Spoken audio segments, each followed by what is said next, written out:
ഇതിന്റെ വില എത്ര? കിലോ 50 രൂപ 30 രൂപ. എന്നാ പറയാ നമ്മുടെ സോമചേട്ടനെ കണ്ടോ? ഓമന്തേതൻ കൊളക്കടവിലേക്ക് പോകുന്നതല്ലേ? കവറുകൾ കൊച്ചിനൊഴിക്കാൻ വേണ്ടി പറയുന്നത്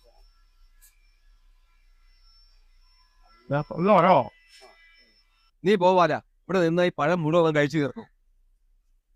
എന്തുവാടാ അവന്റെ കൊച്ചിന് കൊണ്ടുപോയ പഴമല്ലേ അത്? നാണമില്ലേ നിനക്ക്?